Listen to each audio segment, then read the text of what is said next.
शांति समृद्धि का आधार है शांति धारा। शांति धारा से दूर होते हैं जीवन के पाप संताप। प्रतिदिन शांति धारा से करें मिथ्या कर्मों का क्षय, करें प्रभु की आराधना और जीवन में पुण्य का उदय। देखिए पूज्य निर्यापक श्रमण मुनि पुंगव सुधा सागर जी महाराज की पावन प्रेरणा से जिनवाणी चैनल पर प्रसारित होने वाली भारत के प्रमुख तीर्थ स्थलों की शांति धारा 6:50 पर दर्शनोदय तीर्थ थुबोन जी, 7 बजे सांगानेर जी, ओम नमः सिद्धेभ्यः, 7:30 बजे बिजौलिया जी, ओम नमो रहते भगवते श्री 7:40 पर चांदखेड़ी जी, गण परिवेष्टिताय शुक्ल 7:50 पर आवा टोक जी, वे सिद्धाय बुद्धाय परमात्मने 8 बजे नारेली जी त्रैलोक्य मही व्याप्ताय एवं 9:50 पर ईश्वरवारा की शांति धारा अनंत दर्शनाय सिर्फ जिनवाणी चैनल पर। इस कार्यक्रम के पुण्यार्जक हैं श्री 1008 श्री अभिनंदन नाथाय नमः, Shri Digambar Jain अभिनंदनोदय Atishay Tirth Kshetra, station road, civil line, Lalitpur, Uttar Pradesh. प्रबंधक श्री राजेंद्र जैन धनवारा, पूर्व पार्षद, 9889888555। प्रबंधक श्री मोदी पंकज जैन, वरिष्ठ पार्षद, 9450037469। अंतर्गत श्री दिगंबर जैन समाज पंचायत समिति रजिस्टर्ड, ललितपुर, उत्तर प्रदेश। अध्यक्ष इंजीनियर अनिल जैन, अंचल, 9415112333। महामंत्री doctor Akshay Jain Tadaiya, 9415509458। Senior manager Sanat Kumar Jain, Malaya, 70807328। Shri गुरुवर कुंद कुंद महाराज की, आचार्य श्री गुरुवर विद्या सागर महाराज की, मुनि पुंगव निर्यापक सभा मुनि श्री सुधा सागर जी महाराज की, बोले परम पूज्य मुनिवर श्री 108 पूज्य सागर जी महाराज की, समस्त मुनि संघ की। आज की प्रथम जिज्ञासा में ऋषभ चंद मोदी, इंदौर, मध्य प्रदेश। गुरुदेव के चरणों में कोटिशा नमन। आपकी जिज्ञासा है कि इतर निगोद व नरक के दुखों को देखते हुए क्या ये भिन्न है या समान? किसका नरक? इतर निगोद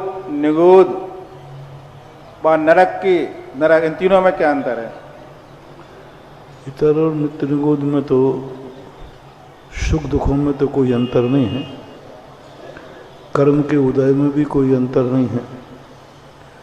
मात्र इतना अंतर है, नित्य निगोद में आज तक जीव निकले नहीं और आगे उसमें से जो निकलेंगे 608 जीव, वो कहलाता है नित्य निगोद।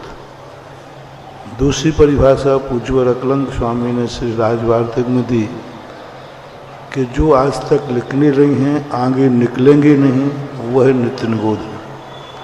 इतर निगोद वो कहलाता है एक बार त्रस व्यवहार राशि में आने के बाद पुनः जो निगोद में जाता है वो इतर निगोद कहलाता है।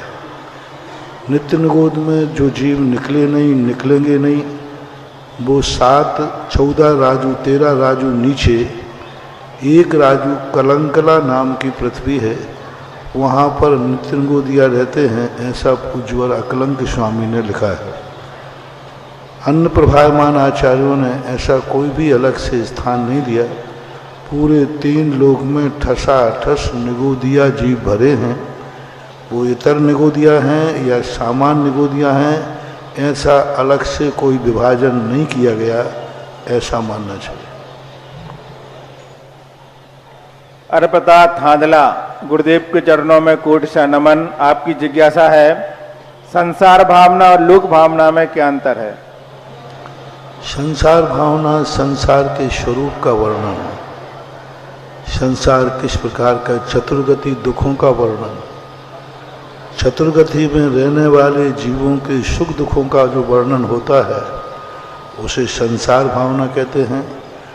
3 लोक की किस प्रकार की व्यवस्था है, कैसा आकार है, कैसे समुद्र हैं, कैसे पहाड़ हैं, कैसी नदियां हैं, इसका स्वरूप क्या है, जो भौतिक, भौगोलिक और खगोल, भौगोलिक और खगोल जहाँ वर्णन होता है उसको लोक भावना कहते हैं। जहाँ उसमें रहने वाले जीवों का नेचर, स्वभाव, सुख दुख का वर्णन हो, पंच परावर्तन आदि का वर्णन हो, उसमें संसार भावना कहलाते हैं। इन्हीं की जिज्ञासा है, भूत भविष्य और वर्तमान तीर्थंकर विधेय क्षेत्र में क्या पहले से निश्चित हैं? कुछ निश्चित हैं, बहुत सारे निश्चित। जैसे इसका प्रमाण ये है कि असंख्यात तीर्थंकर प्रकृति को बंद किए हुए जीव अधोलोक में विद्यमान है। धातकी खंड के तीर्थंकर पद को प्राप्त करेंगे लक्ष्मण आगे जाकर के, तो वो अभी से घोषित है, यहाँ है यह जीव धातकी खंड का तीर्थंकर बनेगा। तो इससे सिद्ध हो गया कि कुछ तो निश्चित है ही। अब धातकी खंड में 2 स्थान हैं। विधेय क्षेत्र भी धातकी खंड में आता है और भरत क्षेत्र, ऐरावत क्षेत्र भी धातकी खंड में आता है। तो ये स्थान निश्चित नहीं है, पर फिर भी बहुत सारे जीवों के तीर्थंकर प्रकृति का बंध है जो जाके विधेय क्षेत्र के तीर्थंकर बनेंगे। 5 कल्याणक वाले जितने तीर्थंकर विधेय क्षेत्र में होते हैं वे पूर्व से नियत होते हैं।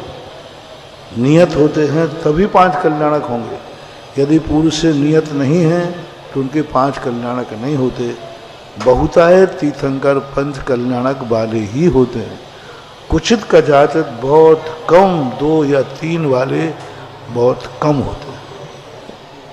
पीयूष जैन हिसार, गुरुदेव के चरणों में कोटि नमन। आपकी जिज्ञासा है, दुकान खोलते समय अगरबत्ती वगैरह किस प्रकार करना चाहिए, दुकान बंद करने के पहले कैसे करना चाहिए?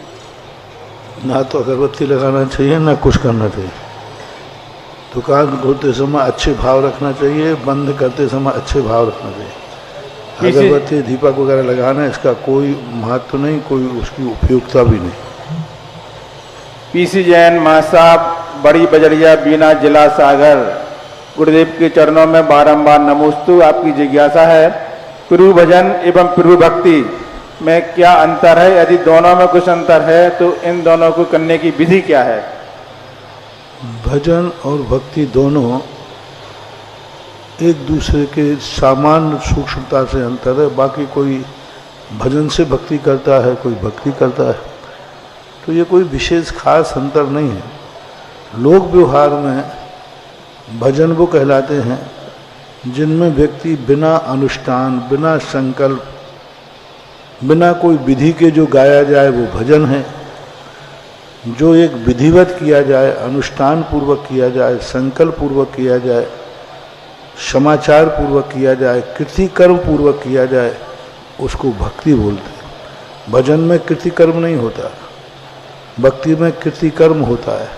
कृतिकर्म का अर्थ ही है संकल्प पूर्वक, कायेश्वर पूर्वक जो की जाती है वो सामान्य से भक्ति कहलाती है। भजन है, स्तोत्र हैं, ये माध्यम है भक्ति के,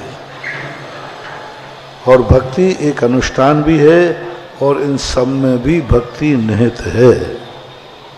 सीमा जैन भोपाल, गुरुदेव के चरणों में कोटि नमन। आपकी जिज्ञासा है, मंदिर आदि पर महिलाएं खुले बाल रखकर आते हैं तो ये आना कितना उचित है? क्या करके? खुले बाल रखकर आते हैं मंदिर आदि महिलाएं।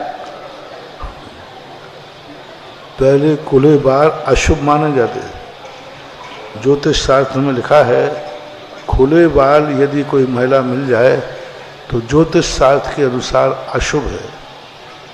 कंघी करते हुए मिल जाए, बाल की चोटी के बिना मिल जाए तो ज्योतिष शास्त्रों के अनुसार तो अशुभ माना है।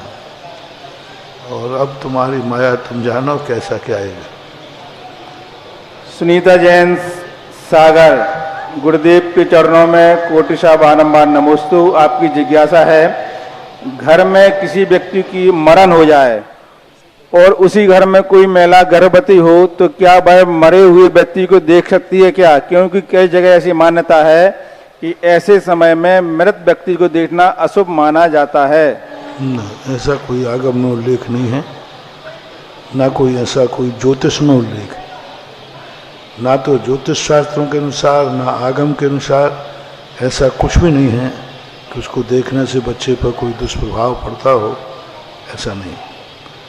डॉक्टर राजेश जैन सहारनपुर, गुरुदेव के चरणों में कोटि कोटि नमोस्तु। आपकी जिज्ञासा है, रात्रि भोजन करने वाला जिनेंद्र भगवान की प्रतिमा को छू सकता है क्या, या पंचकल्याण में पात्र बन सकते हैं क्या?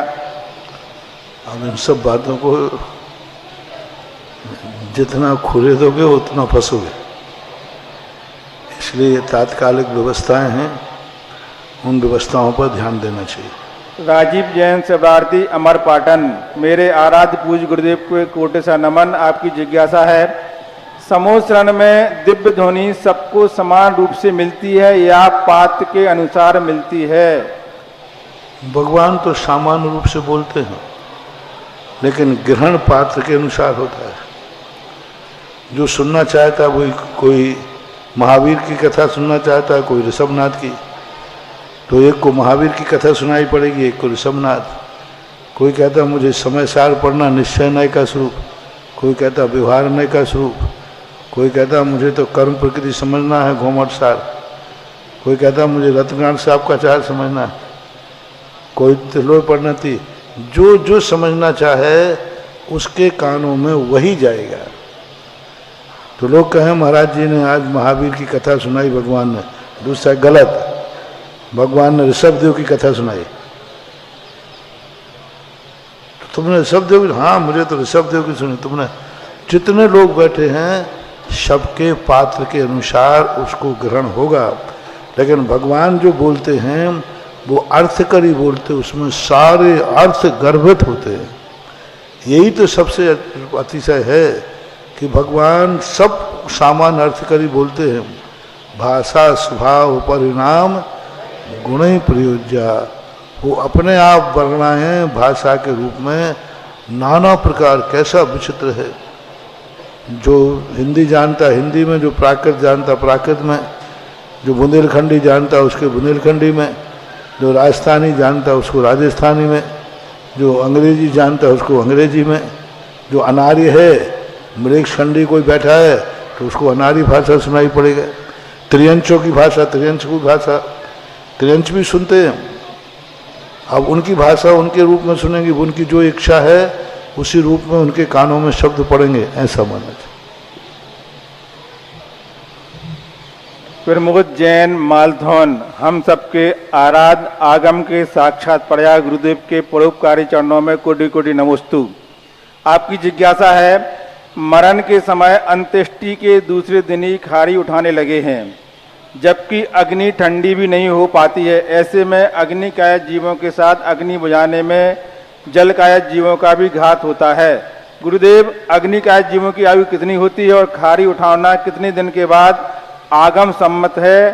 खाड़ी में शामिल होने वाले लोगों को उस दिन मंदिर में अंदर आना उचित है या नहीं?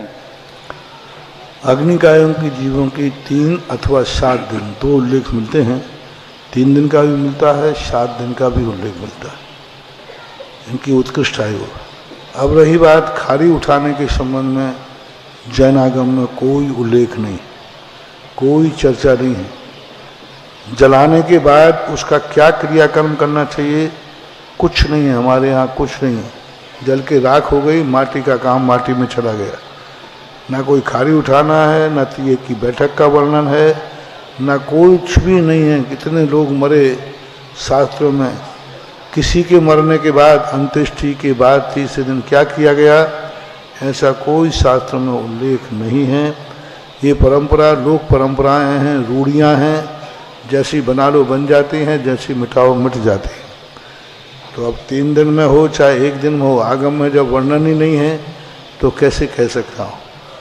खारी जिस दिन मरघट जाते हैं उस दिन कम से कम 1 दिन 1 रात निकलना चाहिए, चाहे शाम को हो चाहे सुबह, 1 रात निकलना चाहिए। 1 दिन का सूतक तो मानना ही चाहिए। रही बात दर्शन करने की, तो दर्शन में श्रृंगार चौकी और एक साल होता है। श्रृंगार चौक के अंदर एक साल होता है। साल को आज की भाषा में बरामदा कहो। प्रवेश करते बरामदा आएगा, बरामदा के बाद आएगा आंगन, आंगन के बाद आएगा नृत्य मंडप। नृत्य मंडप, उस नृत्य मंडप के पास के पहला जो आंगन है वहाँ साल बनी रहती है शास्त्रों के अनुसार। वहाँ साल तक वह खड़े होकर के भगवान के दर्शन कर सकता है। और सबसे ज़्यादा हो, छोटा मंदिर हो तो दरवाजे पर खड़े होकर भगवान के दर्शन करने में कोई बाधा नहीं, वो दर्शन किसी भी समय कर सकता है। समीक्षा जैन राजस्थान, गुरुदेव के बड़वा चरणों में बारंबार नमस्तु। आपका जिज्ञासा है, जब हम शिखर जी की वंदना कर रहे थे तो कई श्रावक श्रावकाएं हम महिलाओं को चरण स्पर्श, जो चरण बने हैं वहाँ पर उनको स्पर्श करने से मना कर रहे थे, तो चरण स्पर्श करना चाहिए महिलाओं को कि नहीं करना चाहिए? पहली बात तो वो चरण है ही नहीं, चरण चिन्ह है। चरण चिन्ह का अर्थ होता है महाराज निकल गए तो महाराज के निकलने के बाद जो धूल में चरण पड़े उनको महिलाओं को शुद्धि अशुद्धि में छूने में कोई बाधा नहीं। चरणों को नहीं छूना, सिद्ध छेद पे चरण नहीं होते हैं, चरण चिन्ह होते हैं। सीधे चरण नहीं होते नाखून, उल्टे चरण होते हैं ऐसे, क्योंकि जब कोई चलेगा तो निशान कैसा बनेगा? उल्टा बनेगा। तो वो चरण चिन्ह है। चरण चिन्हों को महिलाओं को छूने में कोई बाधा नहीं है। चरण नहीं छूना, चरण चिन्ह छूना। महाराज के चरण चूर्ण नहीं छूना। महाराज जब निकल जाएं तो जहां महाराज का चरण पड़ा था वहां जम के छुओ, खूब छुओ, मन से छुओ, कोई बाधा नहीं। बस महाराज को मत छूना, बाकी जो करना हो जो चरण छूना कोई बाधा। सैंकी प्राणपुर, गुरुदेव के चरणों में कोटिशा नमन। आपकी जिज्ञासा है, महाराज जी बुरा समय चल रहा है, बुरे समय में हम क्या करें? और सब कहते हैं कि हम सबको 7.5 शनि लगे हुए हैं, महाराज जी इसके लिए हमें क्या करें, बतलाएं, कृपा करें। पहली बात तो क्या करना चाहिए? कर्म पूरब किए हैं खोटे, बस यही चिंतन करो। अपाय विषय, विपाक विषय, धर्म ध्यान का चिंतन करना चाहिए। रही बात 7.5 शनि, हमारे शास्त्रों में इतना सरल उपाय है, सारे दुनिया के ग्रहों का निवारण करने वाला है नमोकार मंत्र। और शनि निवारण का सबसे सरल सस्ता फोकट में नमो लोये शब्द शाहूरम। मैं कहा था ना एक दिन, जिनको मंगल और सूर्य की दशा लगी हो तो लाल रंग से सिद्ध भगवान का ध्यान करो मस्तक के ऊपर। जिनको शुक्र की दशा और चंद्र की महादशा चल रही हो, अरहंत भगवान का ध्यान करो सफ़ेद रंग का ललाट पे। जिनके लिए गुरु की महादशा चल रही हो तो नमो आयरियाणम पीले कलर का ध्यान करो गले पर। जिसके लिए बुद्ध की महादशा चल रही हो तो हरे रंग का उपाध्याय परमेष्ठी का ध्यान करते करते हरे रंग का ध्यान करो हृदय पर। और जिनको शनि महाराज चल रहे हों फोकट में बैठा, नाभि के अंदर नीला कलर का ध्यान करते हुए नीले कलर का नमो लोहे शब्द शाहूनम, नमो लोहे। कोई पैसा नहीं, कोई फीस नहीं, ये नगीना मगीना में लुट जाओगे रे। वो कहें नीलम पहन लो, नीलम, अरे नीलम बहुत खतरनाक होता है, असली नकली में और गड़बड़ हो जाए।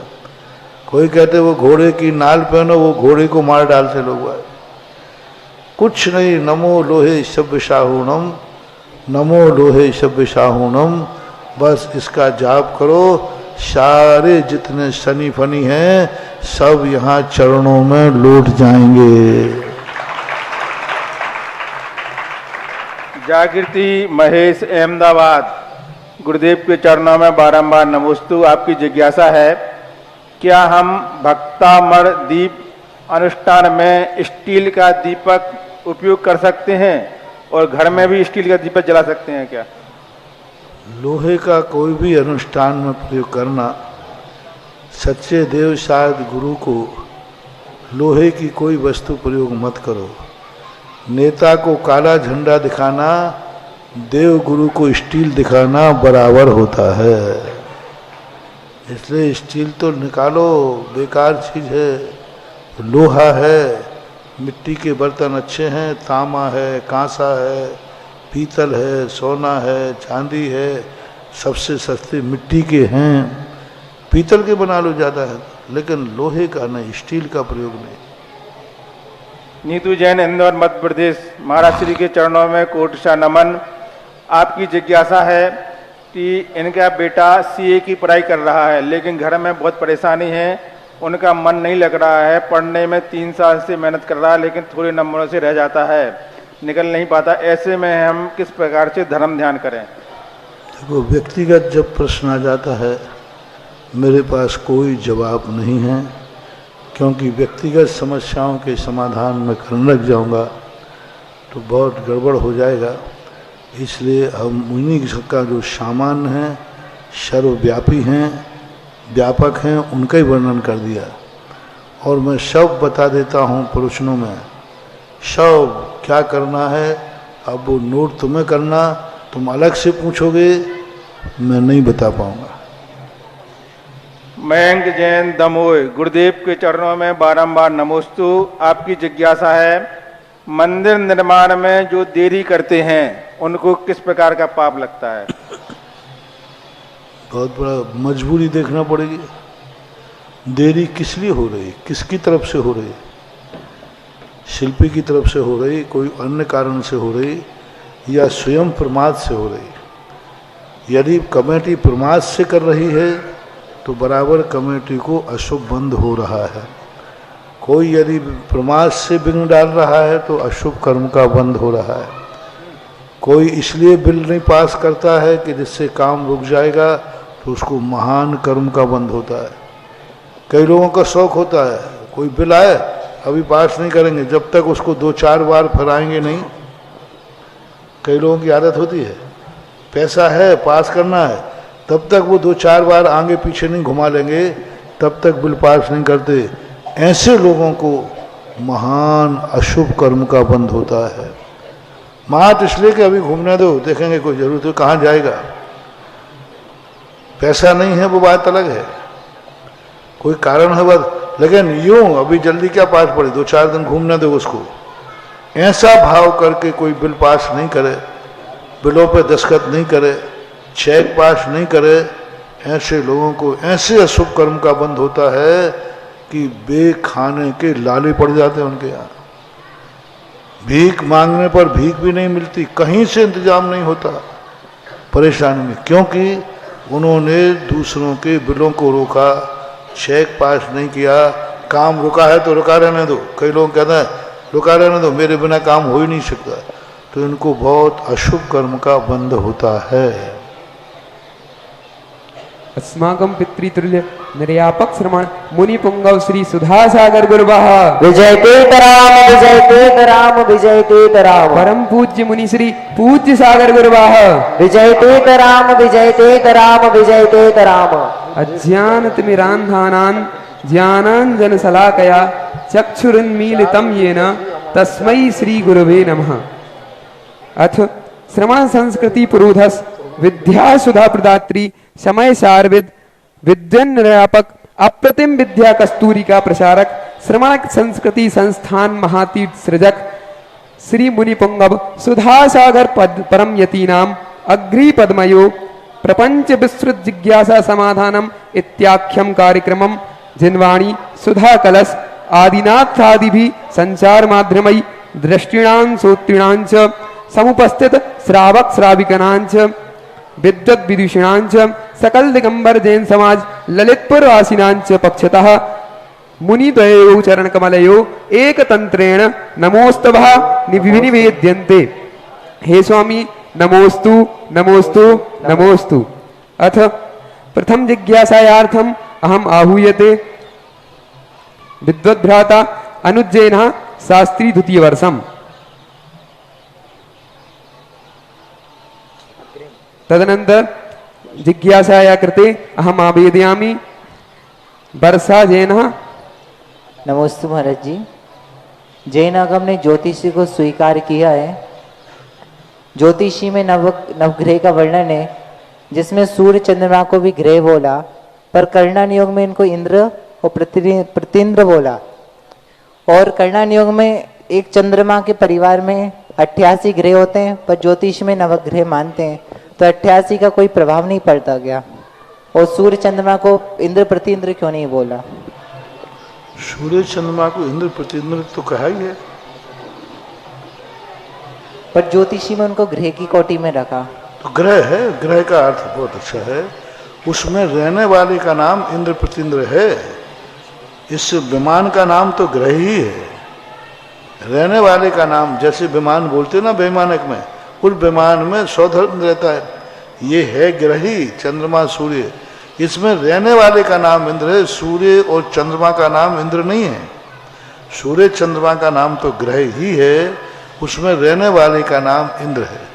जो 88, 28 इन नक्षत्रों के जो प्रभाव मिलते हैं, इनके प्रभाव पड़ते हैं, इन्हीं के उपनक्षत्र कहलाते, परिवार नक्षत्र। यहाँ पर जो लिया गया है 27 नक्षत्र सामान्य से मानते हैं, पूज्य यति वृषभ आचार्य महाराज ने त्रयोपर्णित में 28 नक्षत्र माने, एक अभिजित नाम का नक्षत्र का प्रयोग और किया है, और 88 नक्षत्रों का जो वर्णन मिलता है ये इनके परिवार नक्षत्र हैं।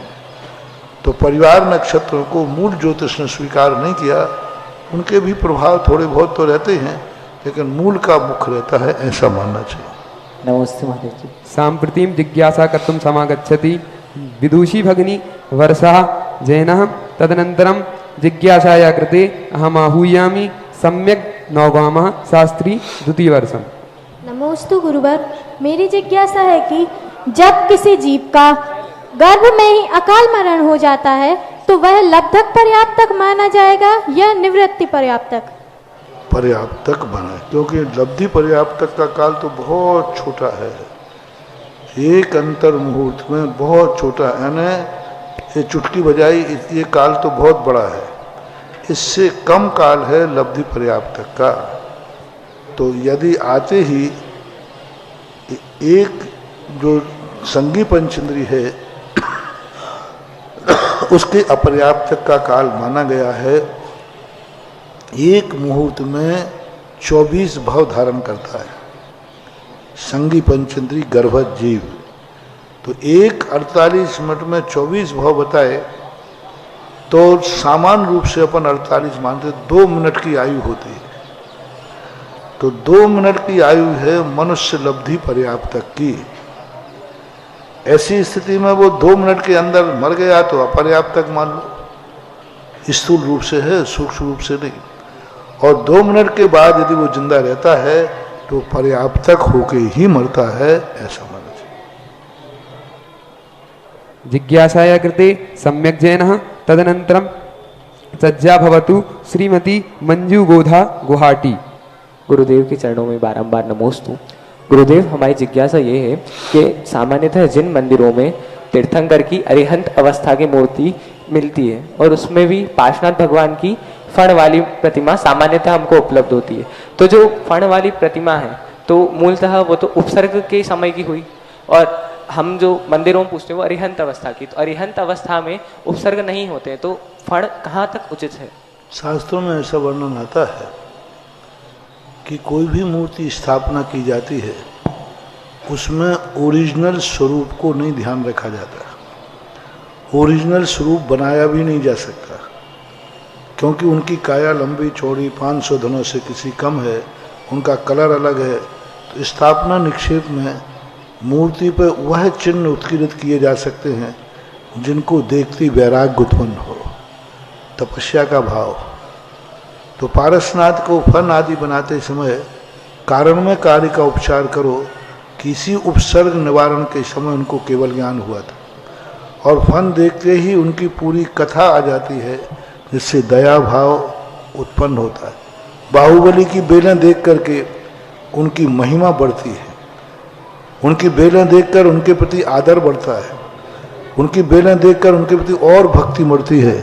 ऐसी तपस्या की थी, और वो परिग्रह की कोटि में नहीं आते।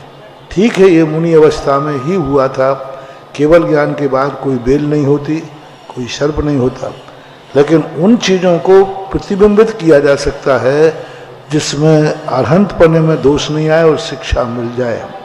तो ऐसा करने के लिए क्योंकि इसी स्थिति को समंत्रभद्र महाराज ने भी पारसनाथ की स्थिति में कहा, भरत फणा मंडल मंडपेनियम ईश्वर तडिक पिंगर चोप शरणाम जुगो नागो धरणो धराधनम विराग संध्यास्तरितम बुधो यथा।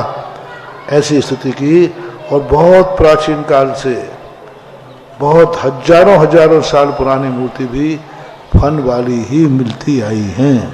महाराज जी एक जिज्ञासा और थी कि जब हम तत्वार सूत्र में आर्यखंड और मलेच्छ खंड का वर्णन पढ़ते हैं, तो जब हम ये पढ़ते हैं कि ये जो भारत देश है वो आर्यखंड में आता है, तो हमारे मन में एक जिज्ञासा होती है कि अगर भारत क्षेत्र जो भारत देश है वो आर्यखंड में आता है, तो आसपास की जो सिंधु नदी, गंगा नदी या विजयार्थ पर्वत, लवण समुद्र, ये सब हमको दिखने में क्यों नहीं मिलते आजकल? आज वर्तमान की भौगोलिक स्थिति डगमगाई हुई है, क्योंकि यदि आज लवण समुद्र का गुलाई तो नहीं मिल रही है, लेकिन लवण समुद्र तो मिल रहा है, उपलवण समुद्र कहलाता है। तो समुद्र की वो तो नहीं मिल रही कि चारों तरफ से घेरे हैं, बलियाकृत वाला नहीं मिल रहा है। लेकिन गंगा सिंधु को हम यदि इनको नहीं मानते हैं तो सबसे पहले तो प्रश्न उठेगा सम्मेद शिखर जी पर, दूसरा प्रश्न उठेगा अयोध्या पर, तीसरा प्रश्न उठेगा बनारस पर। यदि गंगा ये नहीं है तो बनारस तो गंगा के किनारे ही है, तो फिर भगवान सुपार्श्वनाथ आदि का जो जन्म स्थान है वो खत्म। अयोध्या भी, क्योंकि अभी अयोध्या वही है जहाँ पर आगम में वर्णन है, गंगा के किनारे अयोध्या है, तो है सम्मेद शिखर जी गंगा का जो रूप बनती है। इसलिए हमें यही मानना पड़ेगा कि यही गंगा सिंधु हैं।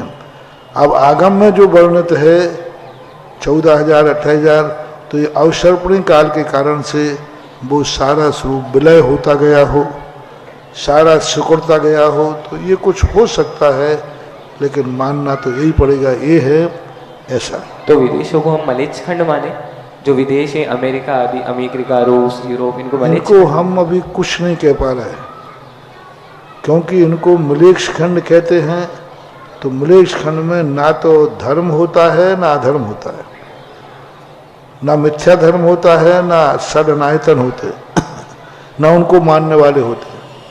लेकिन अमेरिका आदि वाले भी कोई ना कोई मत को तो मान ही रहे। क्रिश्चियन तो है ही, मलेच्छ खंड में तो ना क्रिश्चियन है ना जैन है, कोई धर्म होता ही नहीं, अनायतन होते ही नहीं।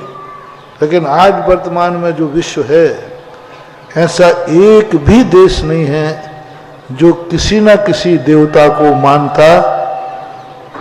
कोई भी देश बताओ, आज कितना भी विकास, लोगों ने यही कहा कि महाराज क्या देखा है, भगवान है कि नहीं, क्या पता। हमने कहा देखो भाई वो तो हमने भी नहीं देखा, लेकिन अपन प्रस्ताव पास करते हैं बहुमत से,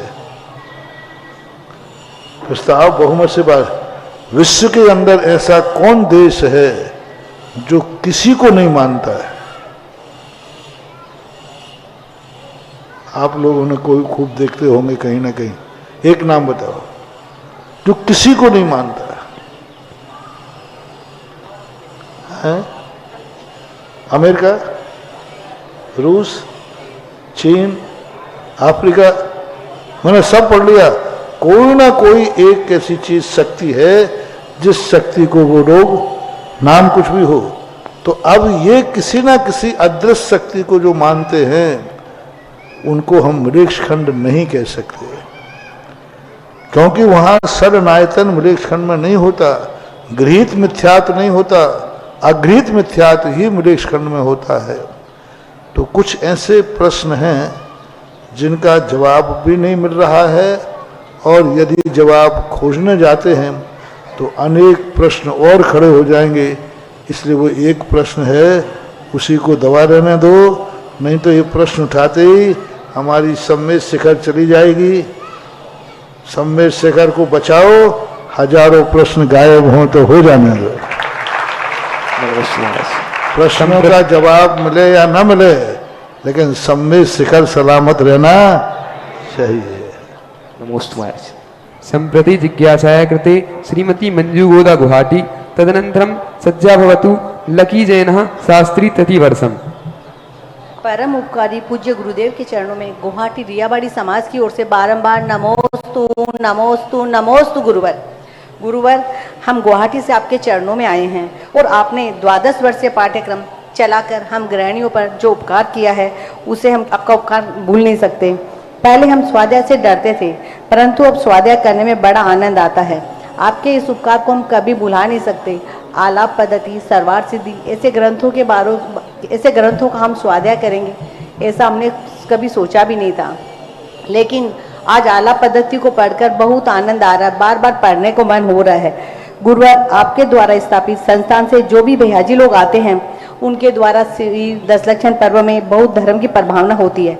आज से 10-12 वर्ष पूर्व हमारे गुवाहाटी में ऐसे भैयाजी लोगों का आना बहुत कम होता था, लेकिन संस्थान से सभी भैयाजी लोगों ने आकर के हम गुवाहाटी वासियों को धर्म के मार्ग में आगे बढ़ाया, मिथ्यात्व से हमको अंधकार से हम लोगों को दूर किया। हे गुरुवर, मेरी जिज्ञासा है कि संस्थान से जो भैयाजी लोग आते हैं उनके उपकारों को और संस्थान के लिए हम क्या कर सकते हैं, कृपया मेरी जिज्ञासा का समाधान करें। नमोस्तु गुरुवर, नमोस्तु गुरुवर, नमोस्तु गुरुवर। 12 वर्षीय आदि कोर्स इसलिए चलाना पड़ा, जो हमारे पास तक नहीं आ सकते हैं, जो संस्थान जहाँ है वहाँ नहीं आ सकते हैं, तो संस्थान ने सोचा तुम भली संस्थान में नहीं आ पाओ, कोई बात नहीं, संस्थान तुम्हारे पास आया जाता है। गुवाहाटी है, आसाम है, केरल है, तमिलनाडु है, विदेश हैं, यहाँ के लोग संस्थान में नहीं आ सकते। तो संस्थान ने कहा कोई बात नहीं, हम तुम्हारे पास तक आते हैं। तो संस्थान ने अपनी एक उद्देश्य, बहु उद्देश्यों में एक उद्देश्य, स्वाध्याय पाठ्यक्रम पूरे विश्व के लिए घर घर में भेज करके संस्थान, यानी 12 वर्षीय कोर्स जिस घर में जिस प्रांत में पहुंच गया, समझना चाहिए श्रमण संस्कृति संस्थान वहां पहुंच गया। अब श्रमण संस्कृति संस्थान जब तुम्हारे यहाँ पहुंच गया, तो तुम्हारे यहाँ जब मेहमान पहुंच जाता है तो मेहमान के साथ क्या अवगत करना, और सब मेहमान जब जाने लग जाए तो क्या करते हो, वो इस संस्थान के साथ कर लेना है। यानी जब तुम्हारी संस्थान अच्छा लगा तो आप लोग यही कहें, हम भली संस्थान में नहीं पहुंच पाए, नहीं पढ़ पाए, लेकिन संस्थान हमारे तक कुछ भेज रहा है, तो ऐसे संस्थान को हमें जीवित रखना है, ऐसे संस्थान की समस्याओं का समाधान करना है, ऐसे संस्थानों के लिए तुम लोग जो सहयोग कर सकते हो वो करो। सबसे बड़ा 2 सहयोग करने के लिए जो दूर रहते हैं, एक ऐसा सहयोग करें, एक एक बच्चे बच्चियों को गोद लें कि एक विद्वान हमारी तरफ से सदा संस्थान में तैयार होता रहे। एक विद्वान को तैयार करने की जीवन भर एक विद्वान हमारी तरफ से तैयार हो। ऐसा कर सकते हैं कि विद्वानों को रहने के लिए कभी स्थान की कमी ना आए, क्योंकि इतने छात्र छात्राएं हैं कि उनको यदि रहने की व्यवस्था दे दी जाए तो 2-4 साल में इस सैकड़ों की संख्या हजारों में पहुंच जाएगी। जी गुरुदेव। सैकड़ों की संख्या हजारों में पहुंच जाएगी।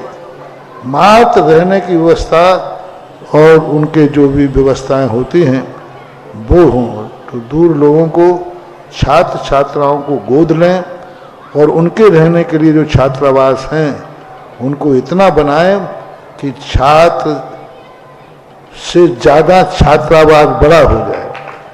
छात्रावास के कमरे खाली पड़े रहें, कमरे खाली रह जाएं, लेकिन छात्र आवास के अभाव में लौट नहीं जाए। यही कर सकते हैं, और तो क्या कर सकते हैं। जिज्ञासाय कृते लकीजेन शास्त्री तथ्यम्बस पुनः सज्जा भवन्तु अधिष्ठात्री महोदया श्रीमती शीलाजी दोड़िया। पूज्य मुनिद्वय के चरणों में कोटि का नमोस्तु। महाराज श्री, आज आपने दोपहर की कक्षा में श्री श्रमण संस्कृति संस्थान खोलने का उद्देश्य, उस समय खोलने के टाइम क्या स्थिति रही इस बारे में बताया। तो गुरुजी आपके ही आशीर्वाद से सन 2013 में इसी की लघु शाखा खनियाधाना में भी एक छात्रावास खोला गया था। तो गुरुजी मैं जानना चाहता हूं तो उस छात्रावास को खोलने का क्या उद्देश्य था और आगे उससे क्या आपकी अपेक्षा है। एवं गुरुजी द्वितीय जिज्ञासा ये है, प्रथम तो मैं अपने आप को अत्यंत सौभाग्यशाली समझता हूं, अपना अहोभाग्य समझता हूं कि सन 2013 से ही 6th क्लास से 10th क्लास तक प्रथम बैच का विद्यार्थी रहने का मुझे सौभाग्य प्राप्त हुआ। और आज मैं खुद को यदि कुछ थोड़ा सा भी समझता हूं तो मात्र केवल खनियाधाना छात्रावास की देन समझता हूं। गुरुजी जब मैं 6th क्लास में मेरा वहां एडमिशन हुआ था तब मैंने देखा था कि जो त्रिवेणी तीर्थ के मूल नायक हैं, ऐसे सर्वोदय तीर्थ के शनिग्रह अष्ट निवारक मुनीश्वरनाथ भगवान 1:3 में विराजमान थे। प्रथम बिल्डिंग बनकर छात्रावास की तैयार हो चुकी थी और वहां जो गैलरी है उसमें मार्बल फर्श आदि नहीं था। आज गुरुजी फर्श है, मार्बल है, यहाँ तक कि दूसरी बिल्डिंग बनकर तैयार हो चुकी है। और तो और पूरे शिवपुरी डिस्ट्रिक्ट का सबसे बेस्ट स्कूल भी खनियाधाना छात्रावास में बनकर तैयार हो गया है। लेकिन गुरुजी आज भी एक जिज्ञासा है, एक मन में दर्द है, दुख है कि मंदिर का कार्य अभी भी अधूरा है। गुरुजी मुझसे अभी तक कोई पूछता था कि बच्चे तुम कहाँ पढ़े हो, तो मैं बड़े गर्व से बोलता था खनियाधाना छात्रावास में पढ़ा हूँ। तो सामने वाला व्यक्ति बोलता था वही छात्रावास जो सुधा सागर जी ने खुलवाया है। पूछते थे वो कहाँ है, तो हम बोलते थे वो अभी खनियाधाना छात्रावास से 1000 किलोमीटर दूर है, 2000 किलोमीटर दूर है। लेकिन जब आज मुझसे किसी ने यह क्वेश्चन किया तो एकाएक मुख से यही निकला कि यह हुआ गुरुजी केवल और केवल मात्र 70 किलोमीटर दूर है खनियाधाना से। गुरुजी हम आपसे केवल इतना जानना चाहते हैं कि वो दिन कब आएगा जब वो खनियाधाना छात्रावास में विराजमान होकर पंच कल्याणक की क्रियाएं संपन्न करा रहे होंगे। नमोस्तु गुरुदेव। समझ गया मैं। खनिया कोई ना कोई किसी का इतिहास तो रहता ही।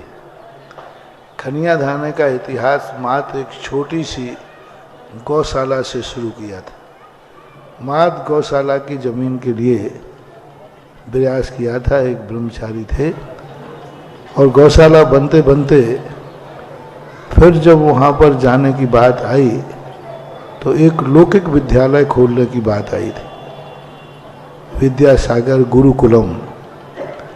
फिर जब वहाँ हमारा खनियाधाने में गोलाकोट तीर्थोदय तीर्थ क्षेत्र गोलाकोट है, उसको इसी ललितपुर से महरौनी होकर के बामोर होकर के बिहार हुआ तो वहाँ की जो दुर्दशा देखी तो ऐसी स्थिति बनी कि उस क्षेत्र को मैंने पहली बार ऐसी दुर्दशा वाला क्षेत्र पहली बार देखा था।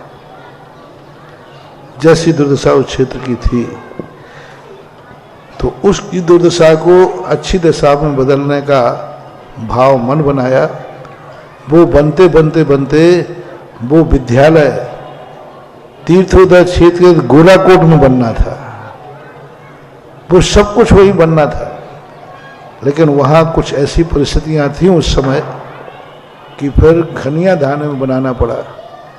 और खनियाधाने में बनाने का मंदिर बनाने का मूल पर्पस नहीं था।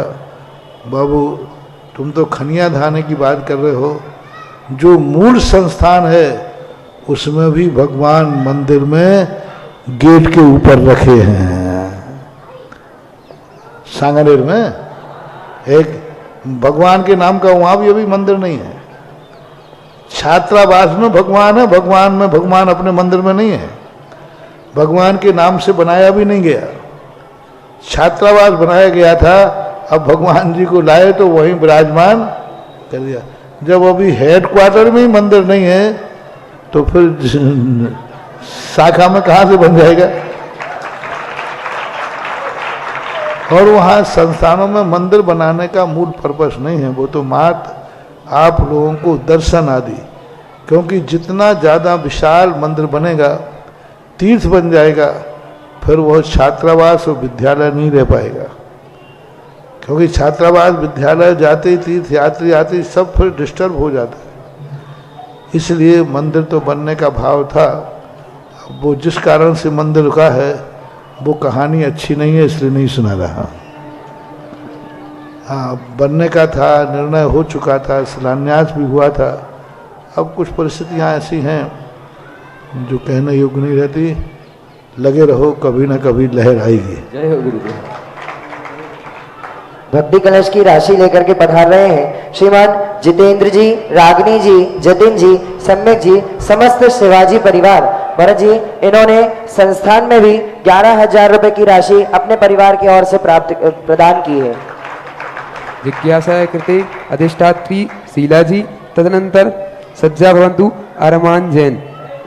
मेरे आराध्य गुरुवर के चरणों में मेरा, मेरे परिवार का और समस्त संस्थान का बारंबार नमोस्तु नमोस्तु नमोस्तु। पूज्य गुरुवर पूज्य सागर जी मुनिराज के चरणों में बारंबार नमोस्तु नमोस्तु नमोस्तु। गुरुवर पूज्यवर आचार्य कुंद कुंद स्वामी द्वारा रचित समयसार ग्रंथ में स्वाध्याय में आया कि घर कारागृह है, लेकिन जिज्ञासा मेरी ये है कि हम वास्तविक जो कारागृह जेल है उससे तो तुरंत निकलने की कोशिश करते हैं। जो भी वहाँ चला जाता है तो वो सोचता है मैं कैसे यहाँ से निकलूं, और जानते हुए भी हम घर के कारागृह से नहीं निकल पा रहे हैं। इसका क्या कारण है? हर अपराधी जेल से भागना चाहता है, लेकिन उन पर संगीन धाराएं लगी हैं। क्या कहा? ऐसी संगीन धाराएं लगी हैं, ऐसे भयंकर अपराध कर लिए हैं कि वो निकलना तो चाहता है, लेकिन वो निकल, यही आप लोगों की दशा है कि पूर्व में आप लोगों ने ऐसी अपराध कर चुके हो कि तुम लोगों को संगीन धाराएं लगी हैं। तुम घर से निकलना तो चाहते हो, लेकिन वो धाराएं निकलना नहीं देती। यही तो सबसे बड़ी है। सेठ सुदर्शन ने यही कहा कि मैं चाहता हूं कि दीक्षा लूं, लेकिन क्यों नहीं ले पा रहे। तो वहाँ महाराज ने कहा तुमने कुछ कर्म ऐसे बांध लिए हैं, जब तक वो कर्म पूरा फल नहीं दे देंगे तब तक आपको इससे छुटकारा नहीं मिल पाता। लेकिन फिर भी निकलने का जो भावना बनी रहे तो कभी ना कभी तो सजा पूरी होगी। नमोस्तु। जिज्ञासाया कृते अरमान जैन, तदनंतर दर्शना जैन, प्रतिभास्थली डोंगरगढ़। गुरुवर के चरणों में बारंबार नमोस्तु। महाराज श्री, मेरी जिज्ञासा है, जो काय योग होता है वह कितने प्रकार का होता है, अर्थात कौन सा किसमें होता है? क्या क्या? वचन योग। वचन योग जो होता है वो कितने प्रकार का होता है? वचन ना, हाँ वचन योग। हाँ, तो वचन योग जो होता है सत्य वचन, मृषा वचन, उभय वचन और अनुभय वचन, ये 4 प्रकार का वचन होता है। सामान्य से एक वचन और कर लो तो ये 4 प्रकार के वचन। जैसे सत्य वचन सभी जानते हैं और असत्य वचन सभी जानते हैं। उभय वचन सत्यासत्य, सत्य भी है और असत्य भी है। और अनुभय वचन ना सत्य है और ना असत्य है। उभय और अनुभय में क्या अंतर है? उभय में सत्य भी है और असत्य भी है, और अनुभव में ना सत्य है और ना असत्य है। तो इस प्रकार के 4 प्रकार के वचन योग होते हैं। जिज्ञासार्थम दर्शना जैन, तदनंतर सज्जा भवतु मनीष जी मंगू। नमोस्तु महर्षि, नमोस्तु महर्षि, नमोस्तु महर्षि। महर्षि पृथ्वीस्थली की छात्राओं और बहनों की ओर से नमोस्तु नमोस्तु नमोस्तु नमोस्तु। मेरी महर्षि, मेरी जिज्ञासा है कि आचार्य जी बोलते हैं अप्रभावना ना करना ही प्रभावना है, और मेरा द्वितीय प्रश्न ये है कि हम महाविद्यालय जीवन में हमारे पृथ्वीस्थली के संस्कारों को भारी आडंबरों से कैसे सुरक्षित कर सकें? नमोस्तु महर्षि। सुरक्षित करने का अर्थ यही है कि हम उसका मूल्य समझें। सुरक्षित करने का अर्थ ये कि हम उन संस्कारों को जीवन में उतारें। सुरक्षित करने का अर्थ यही है कि यदि हम अच्छा समझते हैं तो अपने बच्चों को, अपने रिश्तेदारों को, अपने अड़ोस पड़ोस को, उनको जितना ज़्यादा उससे प्रभावित कर सकें तो ठीक है। अच्छा तो हम कह देते हैं, लेकिन जब जैसे आप लोग क्या करते हैं, बताओ भैया मुनि बनना अच्छा है कि बुरा? तुम्हारा बेटा मम्मी क्या कहा, मुनि बनना अच्छा, मैं बन जाऊं, चुप बैठ। ये नाटक होता है। मुनि बनना अच्छा है, लेकिन स्वयं बनने की बात आएगी, बेटे की बात आएगी तो क्या बेटा चुप रहे, ऐसी गंदी बात नहीं करना। तो अभी तो आप कह रहे थे मुनि बनना अच्छा है। तो ये होता है, हम अच्छे को अच्छा कहने में बहुत करते हैं, लेकिन उस अच्छे की कद्र नहीं करते, उस अच्छे को हम स्वीकार नहीं करते। उस अच्छे की बातें जब अपने जीवन में आती हैं तो हम पीछे हट जाते हैं। हमारी बात आएगी कि भाई प्रतिभा स्थली है, तो अब प्रयास करो कि तुम्हारे सारे रिश्तेदार, सभी बच्चियां प्रतिभा स्थली में ही पढ़ना चाहिए। तो हम मानेंगे कि तुमने जैसा कहा है वैसा तुमने माना है। लेकिन अच्छे को अच्छा कहने के साथ साथ उस अच्छाई का उपयोग, उसका बहुमान, उसको हम दूसरों के लिए उसमें प्रवेश करा सकें, तभी अच्छा होगा। ऐसे अच्छा कहने से तो सब अच्छा कह देते हैं, यही तरीका है। जिज्ञासा यमंत्रे मनीष जी, तदनंतर सज्जा भवतु अपूर्वा टीकमगढ़। गुरुदेव के चरणों में त्रिवार नमोस्तु। हे गुरुदेव, जैन धर्म पर आधारित अंतरयात्री महापुरुष जो फीचर फिल्म बनाई गई है, इसमें पूरा फोकस वैराग्य की ओर ही दिया गया है और आचार्य श्री के जितने भी जीवन की वो अनुभव हुए हैं वो उसमें दिखाए गए हैं। गुरुदेव, मेरी जिज्ञासा ये है कि जब श्रावकों के लिए उसमें वैराग्य भावना से प्रेरणा दी गई है, तो गुरुदेव आप लोग उसको देख सकते कि नहीं देख सकते? पात्र ने कोई राग का काम किया ही नहीं, दिखाएं कैसे? अब तुम्हें पिक्चर में कुछ और देखना हो, अब वो पात्र जो है वो है ही नहीं। हम श्रावकों को तो है, लेकिन आप अब हमें तुम क्या दिखाओगे? हम तो, तुम पिक्चर देख लो, हमने पहले ही आचार्य जी की पिक्चर देख ली। तुम आचार्य जी की पिक्चर देखो, हमने आचार्य जी को ही देख लिया। तो उसके लिए हम लोगों के लिए उसका कोई मूल्य नहीं होता। तुमने अभी आचार्य जी को नहीं देखा है, नहीं समझा है, इसलिए पिक्चर देखो। तुम दूरदर्शन देखो, हम दूर दृष्टि रखते हैं। तुम दूरदर्शन देखो, हम सम्यक दर्शन देखते हैं। गुरुजी, इसमें आचार पदारोहण तक ही दिखाया गया है। आप सब आशीर्वाद दें कि इसका द्वितीय पार्ट बने, जिससे हम लोग आचार्य श्री के बाकी के वो और देख सकें। फिल्म में आचार्य श्री के पदारोहण तक ही मतलब चरित्र चित्रण दिया गया है, तो गुरुजी उसके लिए आशीर्वाद दें कि द्वितीय भाग भी बने। अब ये सब काम तुम्हारे हैं, तुम अपने हिसाब से करो। जिज्ञासाया कृते विदुषी भगिनी अपूर्वा टीकमगढ़, तदनंतर सज्जा भवतु आयुष जैन शास्त्री द्वितीय वर्षम।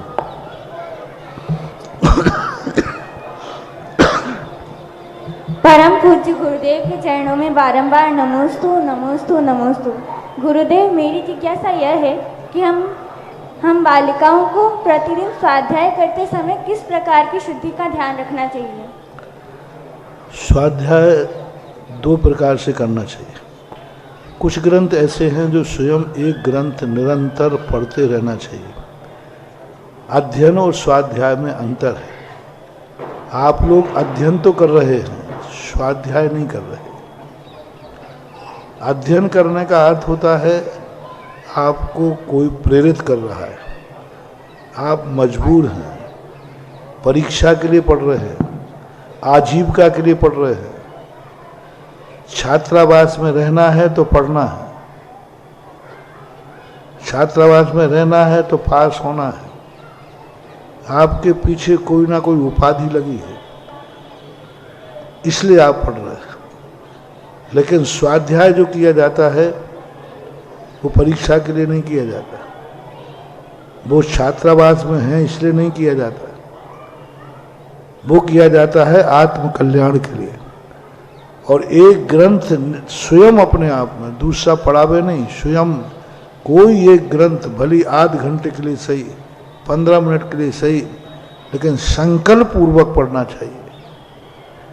अभी स्नातकों को विद्युत परिषद में हम विद्वानों को कहते हैं आप दिन भर पढ़ते हैं, ये पढ़ना स्वाध्याय में नहीं आएगा।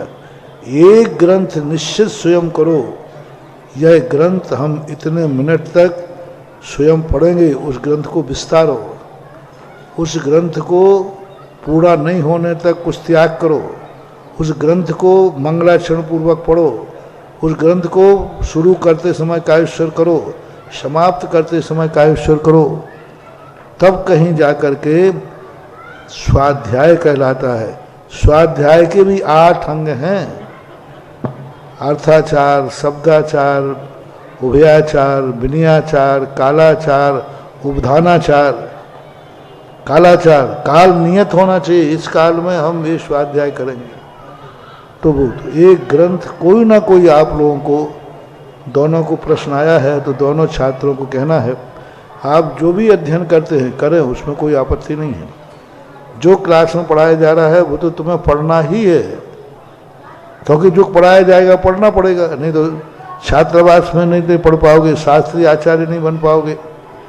एक ग्रंथ तुम अपनी स्वेच्छा से प्रतिदिन नियम पूर्वक, कोई भी एक ग्रंथ जो तुम्हारे कोर्स में नहीं है, जो छात्रावास में पढ़ाना अनिवार्य नहीं, पढ़ना अनिवार्य नहीं है, अपनी इच्छा से कोई एक ग्रंथ 15 मिनट के लिए सही बैठाल करके चौकी पर रखकर कायेश्वर करके और पढ़ो, जिसका कोई मतलब नहीं है आजीविका से, कोई मतलब नहीं है छात्रावास से, कोई मतलब नहीं नियम विधि से, मात हमारी रुचि है। तो इतना सारा अध्ययन का पुण्य एक तरफ रख देना और उस स्वाध्याय का 15 मिनट का पुण्य एक तरफ रख देना, वो बढ़ाएगा 6 उपसम, वो 15 मिनट का, क्योंकि 15 मिनट का वो स्वाध्याय तुम किसी मजबूरी में, किसी के कहने में मां स्वाध्याय कर रहे हो। तो सभी छात्रों से इस प्रश्न के माध्यम से कहना है, आपको एक छात्र जैसे आदि पुराण विस्तार लीजिए, अपने कमरे में आदि पुराण रखिए, मंदिर में रखिए, बस 15 मिनट 24 घंटे में जब नियत काल इतने बजे हम ये पद्म पुराण पढ़ेंगे, हरिवंश पुराण पढ़ेंगे, आदि पुराण पढ़ेंगे, रत्नाथ साहब का चार पढ़ेंगे, कार्तिक अनुप्रेक्षा पढ़ेंगे, पद्मनंदी पंचविंशति पढ़ेंगे, और भी जो भी ग्रंथ होते हैं स्वयं पढ़ो बिना किसी प्रेरणा के, जिससे कोर्स से परीक्षा से कोई लेना देना नहीं। तब माना जाएगा कि तुम जिनवाणी को चाहते हो, तब तुम्हारे ऊपर जिनवाणी की कृपा होगी, प्रवचन के लिए भी नहीं। वो स्वाध्याय प्रवचन के लिए भी निर्णय नहीं करना, वो तो स्वाध्याय ही हो बस। ऐसा आप सभी बच्चों से बच्चियों से कहना है। प्रतिदिन जब प्रश्न आया है तो एक ग्रंथ अपने जहाँ भी रहो, बाहर की छूट रख लो, हाली बीमारी की भी छूट रख लो। जैसे मान लो आप घर में हो, संस्थान में हो, तो आप लोग एक ग्रंथ जरूर निजी पढ़ें और उसका आनंद देखना, उसकी उपलब्धि देखना। वो ज्ञान इसी भव में नहीं, अगले भव तक भी साथ जाएगा। जो ज्ञान तुम्हारा पढ़ रहे हो, ये परीक्षा के बाद सब खत्म। ऐसे ऐसे छात्र हैं जिन्होंने समय सार पूरा कंठस्थ सुनाया, और सुना करने के बाद अगली साल पूछा तो हमने, भैया तूने तो किया था, अब महाराज वो तो उसी समय दिया जब तक आपने सुना नहीं था। आपने सुन लिया और हमने आगे पाठ पीछे। स्वाध्याय करो, ये अध्ययन है, स्वाध्याय नहीं। ये तो तुम्हें भेजा गया है इसलिए समय सार पढ़ रहे हो, पढ़ना है इसलिए पढ़ रहे हो। भागने का मौका मिले तो तुम छोड़ोगे नहीं भागे बिना। स्वाध्याय करो।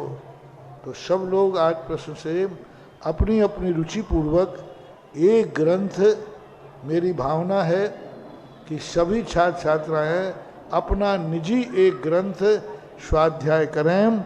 ज़्यादा समय नहीं है तो 15 मिनट करें, आध घंटे करें, जो भी तुम्हारी सुविधा हो, पर स्वाध्याय करो। स्वाध्याय ही परम तप है।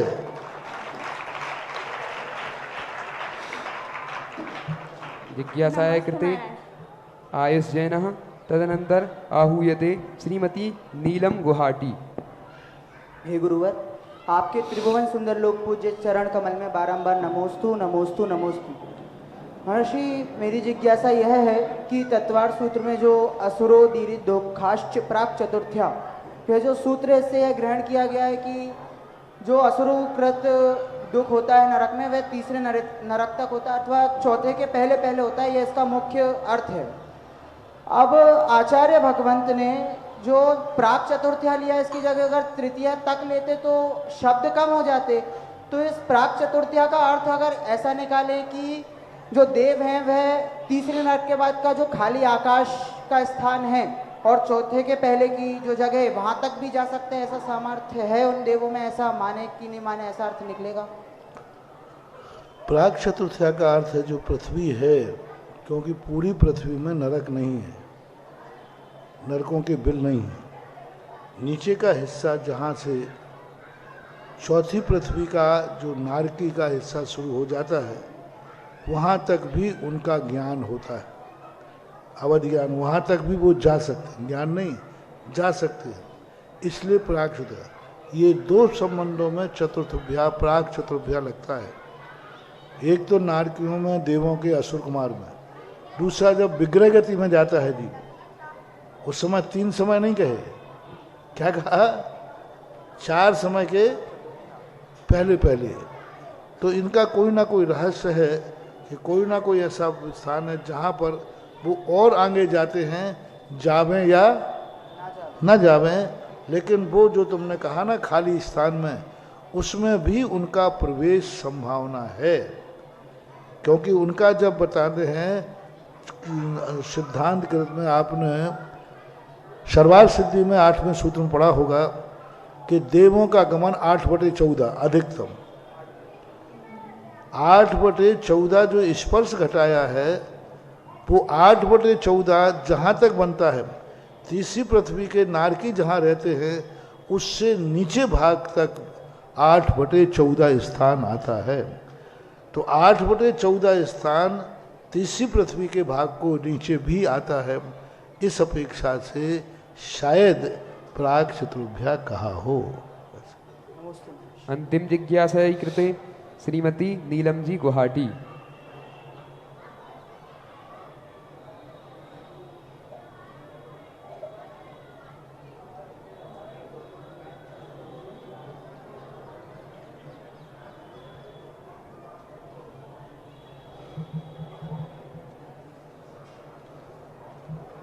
मेरे परम इष्ट गुरु के चरणों में मेरे परिवार की ओर से बारंबार नमोस्तु नमोस्तु नमोस्तु। महाराज जी, मेरी जिज्ञासा यह है कि आज की दुनिया में हर कोई व्यक्ति सेल्फिश मतलब स्वार्थी बन गया है, बिना मतलब के कोई किसी को नहीं पूछता।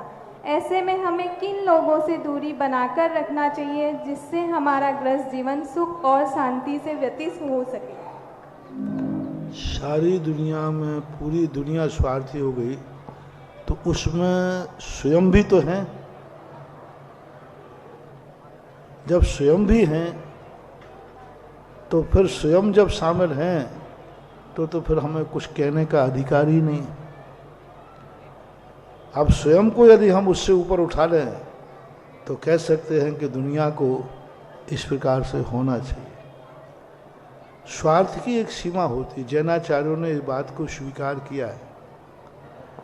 जैनाचार्य ने कहा है कि वहाँ तक तुम स्वार्थ रखो जिसमें तुम्हारे लिए कुछ मिलता हो, उपलब्धि होती हो, वहाँ तक तो ठीक है, लेकिन तुम्हें भी कुछ नहीं मिलना फिर भी सामने वाले को हानि पहुँचा रहे हो, इसका निषेध है।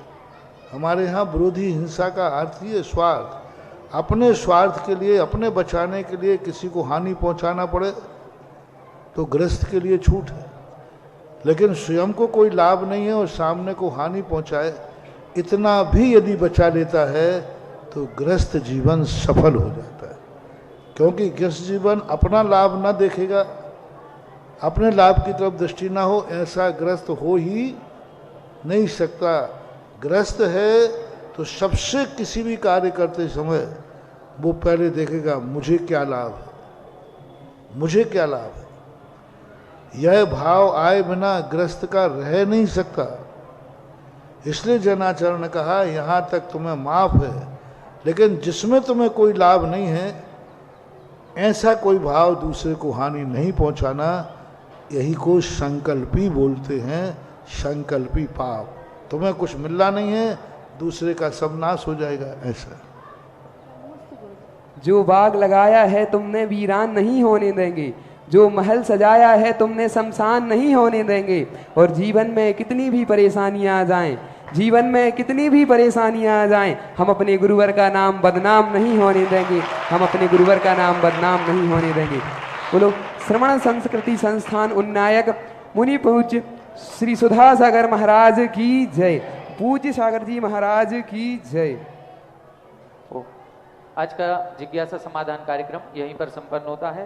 पूज्य गुरुवर की आरती करने का सौभाग्य आज जिनको पूज्य गुरुवर की नवदा भक्ति पूर्वक आहारचर्या कराने का सौभाग्य प्राप्त हुआ, ऐसे पंचायत समिति के कनिष्ठ उपाध्यक्ष श्रीमान आनंद जी, श्रीमती राजुल जी, अमित जी, श्रीमती नेहा जी, अंकित जी, श्रीमती काजोल जी, समस्त अमित गारमेंट्स परिवार, आपको ये सौभाग्य प्राप्त हुआ है।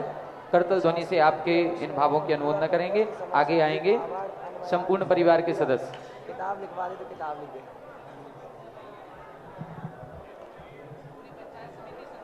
देखो एक बात सुने, सभी छात्र बंधु सुने। ओम ओम ओम। सुने बाबू सभी लोग। एक प्रश्न आया है तुम्हारे समाधानों में, पुस्तकालय में कुछ पुस्तकें नहीं हैं और वो पुस्तकें जीवन उपयोगी हैं। अब ये भी आप लिखिए वे कौन सी पुस्तकें हैं, उनका नाम लिखिए, एड्रेस लिखिए, वे सारी पुस्तकें आपके पुस्तकालय में पहुंच जाएंगी। लेकिन शर्त क्या है, उसका नाम लिखना, राइटर लिखना और कहाँ से प्राप्त है वो लिखना। फिर पुस्तकों के संबंध में पीछे मत हटो। जितनी भी पुस्तकें चाहिए हो संसार की, सारी पुस्तकें तुम्हें बुलाई, तुम पढ़ो तो सही।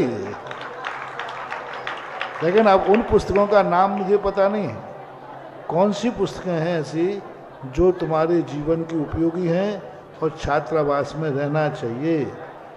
हाँ, ऐसा मत करना, नहीं तो गुलशानंदन के उपन्यास मंगा लो।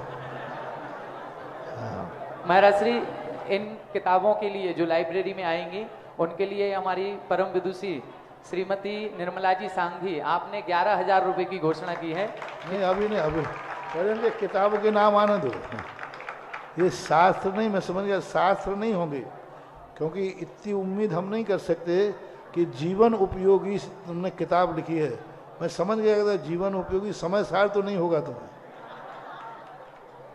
कोई दूसरी किताब है, उस किताब के नाम तो बताओ, और वो दुनिया में मिलती हैं कि ये देखो किताबों की लिस्ट भी देना। अब सोच समझ के बनाओ, वो किताबें लाइब्रेरी में रखेंगे। तो भी महाराज श्री दानदातारों की घोषणा तो हो ही रही है। उन्होंने कहा कि हम तो देना है तो देंगे, जीवन उपयोगी तो हैं ही किताबें। चलिए, हमारे कनिष्ठ उपाध्यक्ष श्रीमान आनंद जी का कहना है कि हमारा परिवार बहुत बड़ा है, पूरी पंचायत समिति इसमें पूरे परिवार में सम्मिलित है। जो भी पंचायत समिति के सदस्य यहाँ पर उपस्थित हैं वो भी आगे आकर के पूज्य गुरुवर की आरती करेंगे। आरती प्ले कर दें भैया।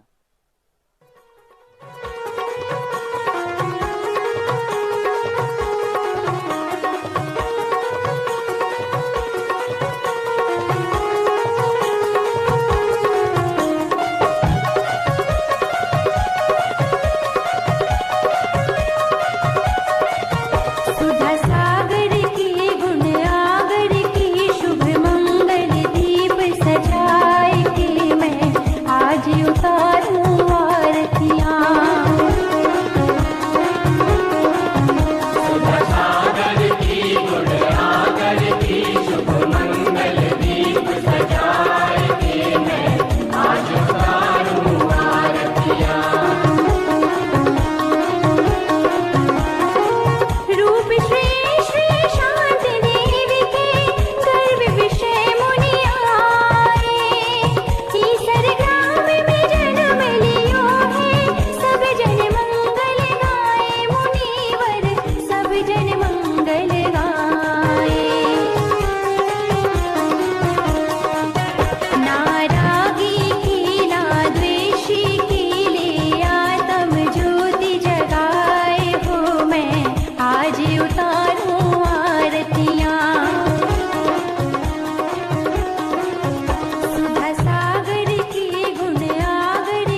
आज उतारूं आरतियां।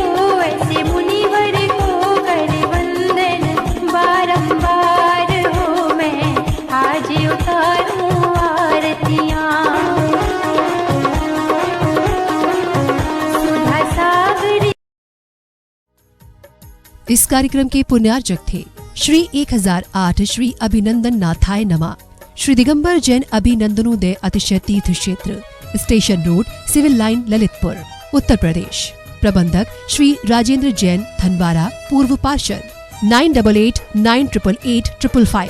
प्रबंधक श्री मोदी पंकज जैन, वरिष्ठ पार्षद, 9450037469। अंतर्गत श्री दिगंबर जैन समाज पंचायत समिति रजिस्टर्ड, ललितपुर, उत्तर प्रदेश। अध्यक्ष इंजीनियर अनिल जैन, अंचल, 9415112333। महामंत्री doctor Akshay Jain Tadaiya, 9415509458। Senior manager Sharad Kumar Jain, Malaya, 7080732808।